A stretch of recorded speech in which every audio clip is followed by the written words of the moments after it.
프레임 효과는 정보를 이해하고 해석할 때 개인적인 경험, 배경, 선호도 등으로 인해 생기는 주관적인 편향을 의미합니다.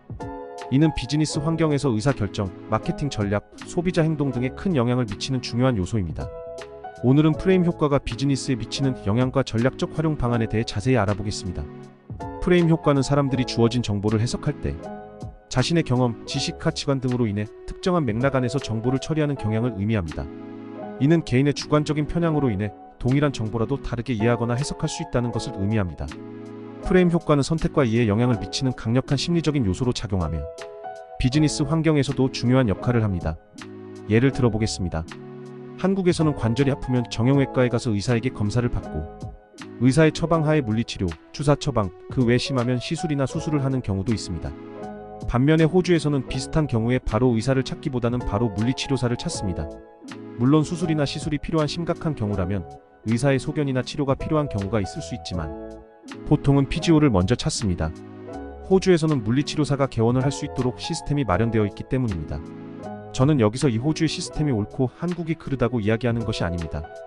다만 제도나 법이라는 이름으로 대중에게 익숙해진다면 그 자체가 프레임 효과로 작용해서 소비 형태가 달라질 수 있다는 것입니다. 제도나 법에 따라 다른 소비 형태를 보였다면 문화적인 또는 관습적인 이유로 소비가 달라지는 경우도 있습니다. 호주나 미국에서는 많은 환자들이 물리치료를 받으러 간다고 이야기를 합니다. 그런데 유럽에서는 많은 시민들이 테카르를 받으러 간다고 합니다. 처음에는 그 이유를 몰랐는데 테카르라는 것은 우리나라 말로 고주파 치료기를 통한 치료를 말합니다. 물론 대부분의 경우 물리치료사에 의해 쓰임으로 물리치료라고 할 수 있습니다. 하지만 이 테카르 테라피라는 이미지가 워낙 강해서 유럽의 대부분의 국가에서는 허리가 아프면 물리치료라고 하지 않고 테카르 받으러 간다고 합니다. 마찬가지로 관습적으로 특정한 용어를 이용한 프레임 효과가 발생한 것입니다. 우리가 주목할 점은 이 프레임 효과로 어떤 개인이나 단체가 이득을 보냐는 것입니다. 앞에서 나온 테카르 치료에 대한 프레임 효과로는 이 정품 기계를 개발한 윈백 회사가 유럽에서 큰 이익을 올리고 있습니다. 그렇다면 우리는 비즈니스를 하면서 이런 효과를 어떻게 이용해야 할까요? 프레임 효과는 앞에서 언급했듯이 소비자들이 제품이나 서비스를 선택할 때 중요한 영향을 미칩니다. 제품이나 서비스가 특정한 프레임 안에서 소비자에게 제시되면 그것을 선택하는 경향이 높아집니다. 마케팅 전략에서 프레임 효과를 고려하여 소비자들이 원하는 프레임 안에서 제품을 제시함으로써 경쟁 우위를 확보할 수 있습니다. 가장 좋은 예를 들자면 용어를 통한 프레임 효과를 이용한 마케팅 기법입니다.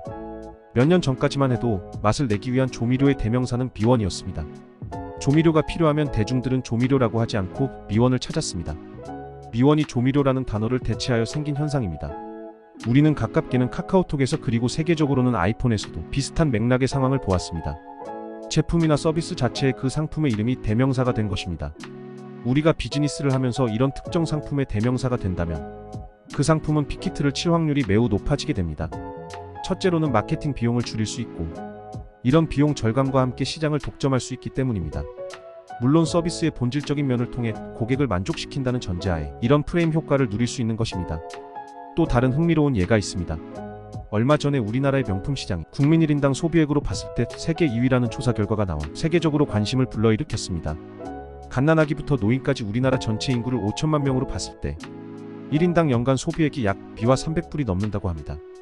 우리나라의 명품 시장이 세계적으로 큰 이유는 경제적으로 여러 가지 복합적인 요소가 있겠지만 그 중에 가장 큰 이유는 명품에 대한 인식이라고 생각합니다. 우리나라 사람들은 명품에 대한 어떤 환상을 가지고 있는 것으로 보입니다. 명품을 자신의 가치와 동일시해서 본인의 소득이 분수에 맞지 않더라도 20대이던 30대이던 명품 시장에 열광하는 모습을 보입니다. 하지만 이런 인식은 오래된 현상이 아니라고 합니다. 우리나라에서 명품이라고 불리는 카테고리는 영어로는 럭셔리 굿입니다. 한글로 번역하면 사치품입니다. 처음에 이 카테고리로 불리기도 했지만 이 용어를 명품으로 바꾼 것입니다. 마치 도자기 명장이 명품 도자기를 만들고 잘못된 것은 바로 깨뜨리는 것처럼 우리는 사치품에 대한 이런 이미지를 가지고 사치품을 소비하고 있는 것입니다. 이런 사치품에 대한 소비로 누가 이득을 보고 있고 누가 피해를 보고 있는지 사치품에 대한 생각을 다시 해보면 좋겠습니다. 도움이 되셨다면 구독과 좋아요 부탁드립니다.